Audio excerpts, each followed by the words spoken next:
Hello, YouTubers. I am Douglas, Lisa's twin, and one of his brothers. And I'm Scarlowy, the founder of the Scarlowy Lily. we, I wanted to bring this up. So, you guys are probably wondering, wait, why are we jumping from Liquidations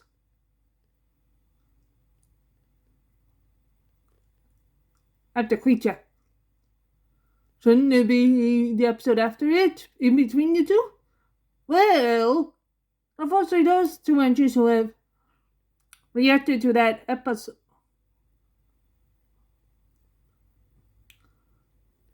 I'm currently in the looks over there.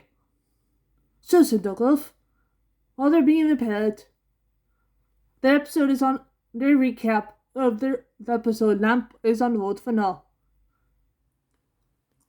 And again, thank you, Mr. Tanzik. Anyway, Scarlo, you can go first because you're older than me. Okay.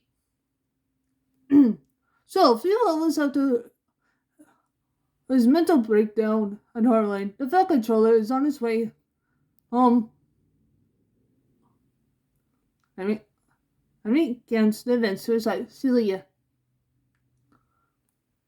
I suggest he consult Dr. Shins, psychiatrist, originate to topple and Staffel, but after some reflection, he ups the range of appointment with the doctor. The following morning, the Topham notifies his staff and Indians that they will be taking a leave of absence to address personal menace, and also reminding the agents to continue to work. Alright, Dolgoff, there you go. Okay. We apologize if it's a little blurry, guys. So, so later, James, the Dolgoff, he encounters Renee's and Stanley and recount the events that transpired. Always a speculation. Renee's and Stanley informed that the repairs at one station have been completed and that work is commencing to quickly. When Duncan insisting that those return from the wall, spraying a new coat of paint, Duncan is proudly displaying his new livery to Alice, Rusty, and Ivy Hugh. He expresses his gratitude to the later two, as well as to Scarlet Renee's for their efforts in searching for him.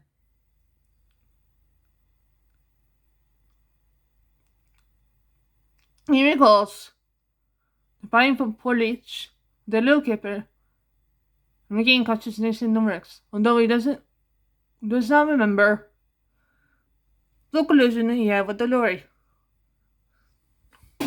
Alice instructs him to transport a load of sleepers to the quarry, and he sets off.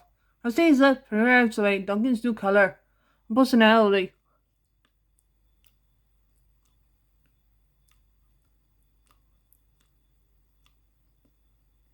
Transformation until Alice reminds him that they need to proceed to the mine to collect the train.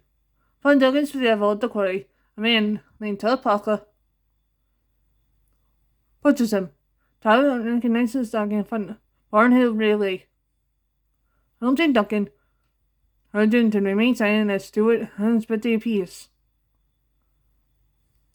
Over the quest, the Duncan takes the train around the bend and apologizes for his sudden remarks, tracking Duncan following Alice's death.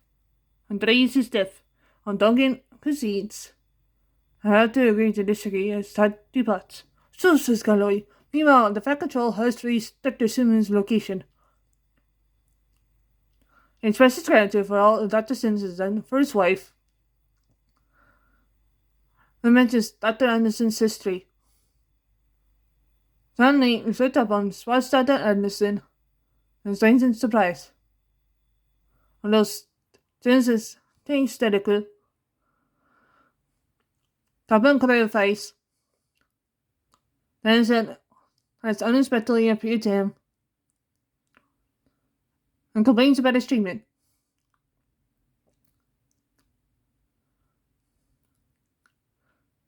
saying he was subject to chemical injections. Okay, says Carlovi. Ugh, that Dr. Anderson is a little.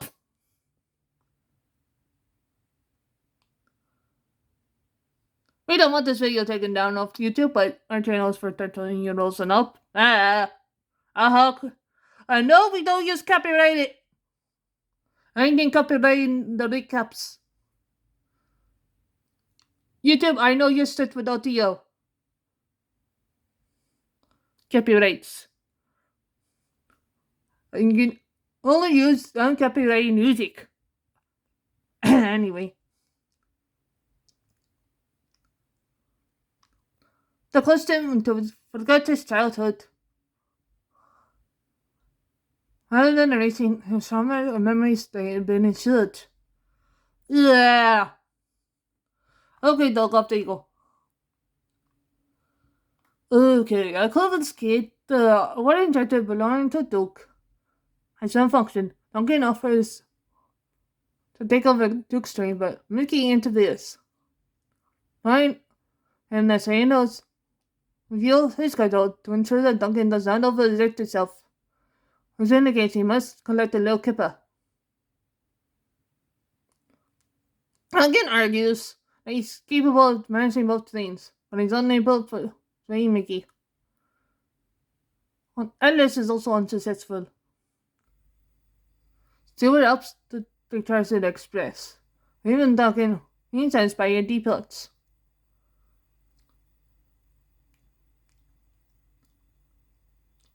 Stewart then elaborates on the change in Hunky's personality that occurred